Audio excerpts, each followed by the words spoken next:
کہتے ہیں جی کیسے پتا لگے گا ہمارے اندر کیا ٹیلنٹ ہے؟ گلزار صاحب یہ وہ سوال ہے جو پی ایچ ڈی کی کلاس میں بھی پوچھا جاتا ہے میرے سے، جو 8ویں کلاس کا بچہ بھی پوچھتا ہے۔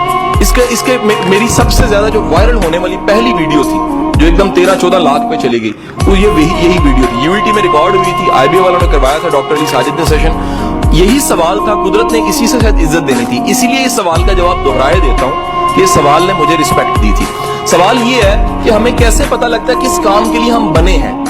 کوسچن اوکے میرا پتر سمجھ آیا؟ میرا بیٹا سمجھ آیا آپ لوگوں کو؟ کس چیز کے لیے بنے ہیں؟ یاد رکھیے گا جس کام کے لیے بنے ہوتے ہیں پہلی نشانی یہ ہے وہ کام آپ کو ٹائم اینڈ سپیس سے آؤٹ کر دیتا ہے۔ اس کو اردو میں کہوں زمان و مکان سے اگر کام آزاد نہیں کرتا وہ کام آپ کا نہیں ہے۔ دوسری بات سنیے گا تو پہلی بات زیادہ بہتر سمجھ آئے گی۔ سر جو کام آپ کو تھکاتا ہے نا وہ آپ کا پیشن نہیں ہوتا، کیونکہ پیشن تھکاتا ہی نہیں ہے۔ آپ میں سے کوئی سپورٹس مین بیٹھا ہے، اچھا کرکٹر بیٹھا ہو ہے ادھر، ایف ایس سی والے کم ہی ہوتے ہیں بیچارے، گیند کرائے تو نکل جاتی ہے، بلہ کو مانتے وکٹ اڑ جاتی ہے، بہت ایف اے والے کام کرتے ہیں، ہے کہ نہیں ہے جی؟ ٹھیک ہے کہ نہیں؟ ایف ایس سی والا دوڑ لائے تو انہوں کیمسٹری کے نوٹس یاد آ رہے ہوتے ہیں۔ ایف ایس سی والے سپورٹس مین کم ہوتے ہیں۔ جو سپورٹس مین ہوتا ہے نا، کبھی نوٹ کیجئے گا، جو کرکٹ کی پریکٹس کرنے والا شکل دوپہر میں بھی کھیل رہا ہوتا ہے، اس کو ساری دنیا کہنی تیرا رنگ کالا ہو جائے گا، کہنا چھوڑو میں تے چیمپئن بنا گا نا۔ سو جو کام جس کے لیے پیدا ہوئے ٹائم اینڈ سپیس سے آؤٹ کر دیتا ہے۔ جو کام آپ کو تھکائے وہ کام آپ کا کام نہیں ہے۔ قدرت جس کام میں آپ کو جس سانچے میں بنا، پنکھا آج تک نہیں تھکا، ذرا نوٹ کرو، کبھی سالوں بعد کمپنی اچھی نہیں جل جاتا ہے کیونکہ بنا ہی ہوا دینے کے لیے۔ اس سے ذرا کوئی اور کام دے کے دیکھیں، اس سے کوئی اور کام نہیں، اس کے لیے بنا ہی نہیں ہے۔ آپ کا قلم جون سا قلم جسے لکھتے ہیں وہ لکھنے کے لیے بنا ہے، ختم ہوتا ہے تو تھک جاتا ہے کیونکہ ختم ہو گیا نا، وہ اس کی ڈیتھ ہو گئی۔ لیکن یقین کیجئے وہ لکھتے ہوئے کبھی نہیں آپ تھکتا، خود نہیں تھکتا۔ کیسے؟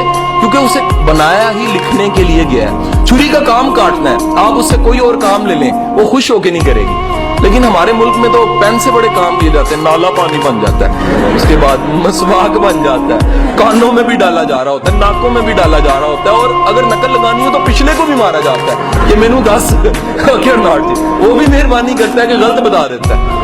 نقل لگانے والے سے سارے سوال مطالعہ پاکستان کے پیپر میں کہ مسلم لیگ کب بنی تھی، اگلے سے پوچھ لیا پین مار کے، پھر پوچھ لیا، سارے سوالوں کے جواب اس نے بتا دیے۔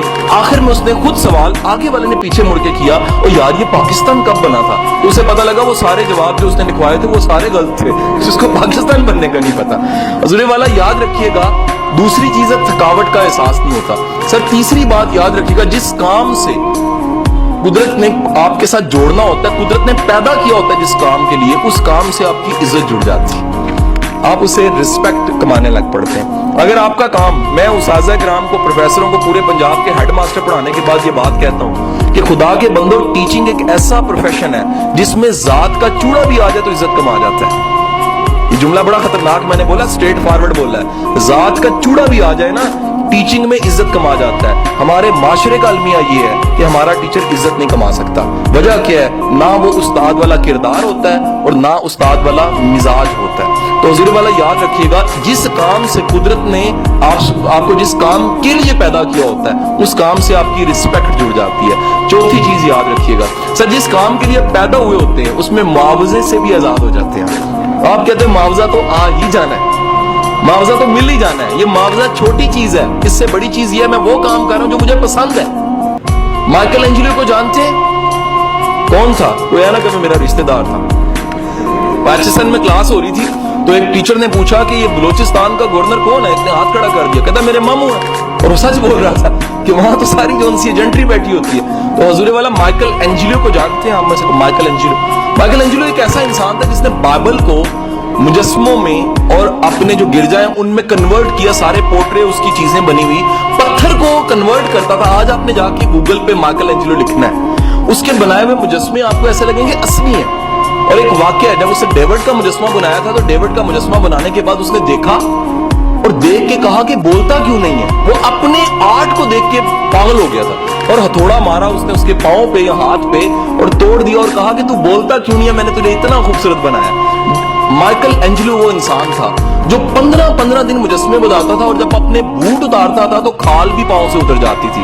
اس بات کی فکر ختم ہو جاتی تھی کہ 15 دن گزر چکے ہیں۔ حضور والا یاد رکھیے، جس کام کے لیے پیدا ہوتے ہیں